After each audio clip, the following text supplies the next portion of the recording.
Alright, so welcome to part 2. This will be the individual vignette for week 1.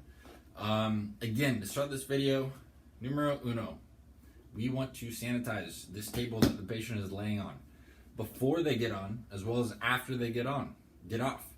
We also want to make sure the face paper is changed. I have, again, the spray bottle. I have the rag with it too for sanitization. So once we make sure that the table is clean, face paper is changed, and again, I'm still wearing a face mask to help prevent the spread of germs. What we have for our adjustments on the individual vignette is a T7 left rotation restriction. This is going to be done with a cross bilateral piezoform in a fencer stance. So, if we look at this spine here, we're going to count down to T7. So you have C1, C2, C3, C4, C5, C6, C7, T1, T2, T3, T4, T5, T6, T7. So T7 is where we're lining up. It is a left rotation restriction in that it won't look to the left. So it's stuck the opposite way. That brings this right side up higher. That is going to be our primary contact. And so if I were to set up on this adjustment, what we might feel too in that area of the spine is a little bit less range of motion. We might also find a little bit of hypertonicity in those muscles around that local location. So if we were to set up on this too, T7 right here, and so primary contact would be on this side, and this is a cross bilateral piezoform, and so I would contact the other side this way, and I'm just going to roll the spine over so that the video can see it better, because I haven't been able to find a good spot in my apartment to demonstrate and show and exhibit how this adjustment would actually look. But if basically we're setting up now, the back of the spine is facing towards the camera, I would line up right here. So we're at T7 right there. I'm lining up. The primary contact is going to be on this left side here. I'm going to situate back over here into that fencer stance.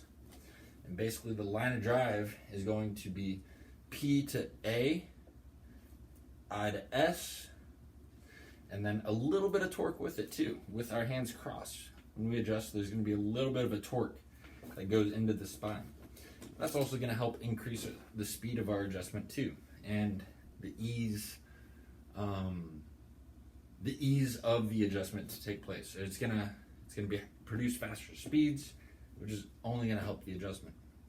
So if we line up at T7, 1, 2, 3, 4, 5, 6, 7, 8, 1, 2, 3, 4, 5, 6, 7, T7. Line it up here, cross bilateral piezoform, and basically fencer stance right here, and it'll be boom. My hand slid a little bit there, but basically be like boom. So you want a slight elbow bend in the forearms and the elbow before the adjustment. You want to just lean in with the body weight. And that last little bit is going to just be elbow extension, just like so. So that is our first adjustment that we would do. Then we reassess afterwards. It might be less painful in the area. They'll probably have better range of motion. They might have less hypertonicity or decreased hypertonicity and also the affected muscles in that area. And yeah, so forth. So our last adjustment here we have is a L3 right rotation restriction. This is a side posture adjustment, and so the patient will be laying on their side. If we have a right rotation restriction, we're going to be contacting the left mammillary process, or so you can see better, the left mammillary process. So since this is a push, we are going to have the same side that the patient exhibits the pain and the restriction on, we're going to have that faced up, like so. So they'll be laying on the opposite side of their body. How this will look, my spine has no legs and no arms and really no body other than the spine. So it's going to be a little bit tough, but this is kind of how it's going to look like. What I would do is first have the patient on their side. I would have the patient just rest their head in between the headrests there, lay as comfortably as they feel. And then what I do just to make sure that they are laying even more neutral, I would pull their their bottom leg. And I would just traction it out a little bit just to help lay them a little bit flatter. And I'd have them ask them to bend their top knee, the one that's more superior. I would have them tuck their toes behind their bottom knee. So that upper extremity, or that upper, the lower extremity, I'm gonna have them bend their knee and tuck those toes behind that lower leg, right behind the knee. And so that'll have them bend their knee. And I'll use that knee as a leverage point where I'll put in between my two legs. And basically how that would look, I'd bring it up a little bit more superior, traction that superior leg up and that knee up a little bit. And then I would have my contact right at L3. Since it is a right rotation restriction, we'll be contacting the left side. And so basically how that adjustment would look, their upper extremity would just lay naturally. I might pull their shoulder or their upper extremity on the bottom side a little bit and traction that out just to make sure that scapula on the contralateral side of the patient's adjustment side is laying flat on the table. So I'd have them cross their arms, give themselves a nice big hug. I'd have them furthermore look over the superior shoulder, the shoulder that is facing towards the ceiling, look over their head just to help tension out that posterior like muscular myofascial system. And so they're looking over, and what I would do, I'd make a little snowball and make sure my support hand, which is going to be on their wrist as they're crossing over their body, I'll put my hand over top of that wrist and basically support it there, making sure I'm mindful of where my hand placement is, so I'm not instigating any kind of liability reasons or anything like that. And so basically, contact hand, L3, on that left side, and then support hand on the wrist. And basically I will bring that top knee up that is bent, bring it up here, and I will sink into it as I compress that segment, and I'll roll them towards me and drop on top of it. So that's how that L3 adjustment mammillary push would look like. After the adjustment, I will reassess and bring them through an MPI scan as well. I might notice some hypertonicity, decreased hypertonicity in that area as well. I'll probably feel some increased range of motion, and it might be less painful as well when I'm palpating that area before and after the adjustment. So patient will be very happy with that. The next adjustment that we have is, actually that's our last adjustment.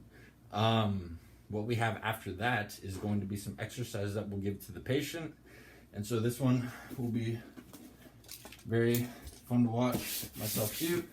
But what I had for the individual vignette, exercise-wise, a dead bug, as well as a cat-cow. So I'm gonna do this on the table just so you can see easiest. We'll start off with the dead bug. So, dead bug, patient is gonna be on their back, just like such. Scoot down a little bit, but we're gonna bring the arms up, make sure they are just pointing straight up, as well as the upper extremity. So, just like such. And what this is gonna look like is you're gonna have one arm go over your head, or go closer to your head. That opposite leg is going to extend as well. At the same time, you're going to keep the other limbs in that same position that you had them started in, okay? So, one example. Here, we're gonna move our right arm and our left leg in unison into flexion, respectively, and extension, respectively. So it'll look like this. And then we'll do the other side. So it'll be the left arm, right leg, going into flexion and extension, respectively. So more so like this. Now, this exercise we will have them do about 3 sets of 10. I'd like them to do it every day, But realistically, as long as they do it a minimum of 3 times a week, that will be sufficient too. Now, that being said, they have to make sure their back stays as flat as possible on the table or whatever surface that they're laying on throughout the entire duration of the exercise. So you don't want them arching their back up like that or anything like that. They should feel most of the burn actually in the core.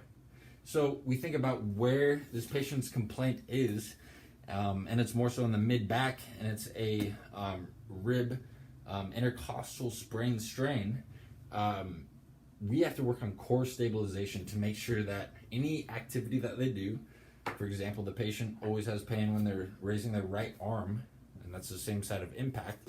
When they raise their right arm, there's certain muscles that stabilize that shoulder joint in the area where they were hit that are basically not healthy or not at their not performing at their optimal level they should be. And so this exercise helps with that. It also helps with entire core stabilization, which is essential in any type of spinal biomechanical conversation that you have, whether it's cervical, thoracic, or lumbar. Core stabilization is huge for preventative care, not only preventative care, but also just to correct why something may have happened, that kind of thing. The next exercise, and the last thing that we're talking about here, is the cat-cow. So cat-cow, I'll have the patient instruct them to go on all fours. Hopefully the video shows it all. But basically, what it's going to look like, you can see it a little bit, but arms, upper extremity, is going to be perpendicular to the ground. Legs, same way, perpendicular to the ground.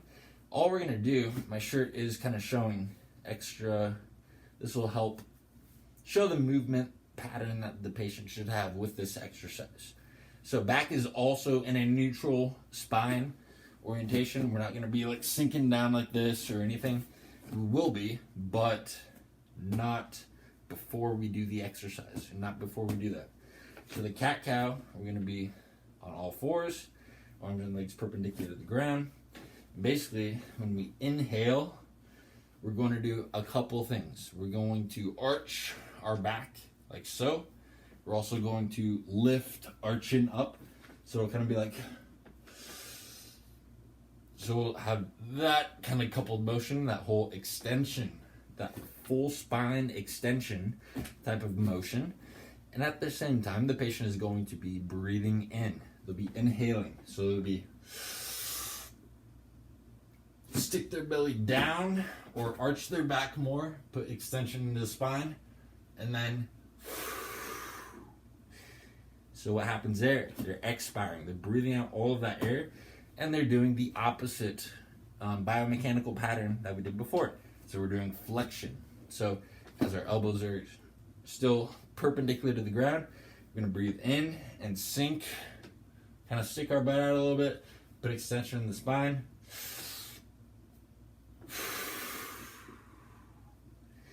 And then basically go into flexion throughout the spine.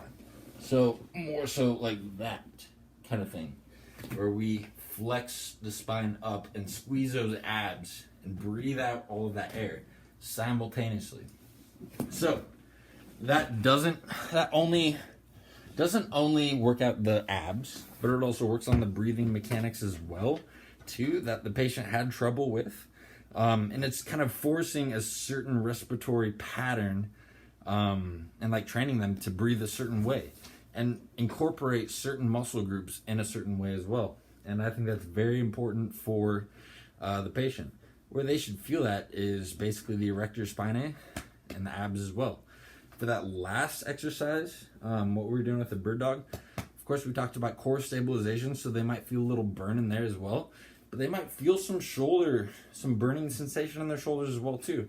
And they're just trying to stabilize that shoulder when it goes into flexion all the way up. But even more so, it's a coordination thing as well, and something that gets developed early on from a young age, and should be continually reintroduced into the patient. So those are the exercises that I would do for the individual vignette. And then again, after we do our exercises, I would re-clean the table, respray it, change the face paper, and make sure that we aren't spreading any kind of germs. And there you have it.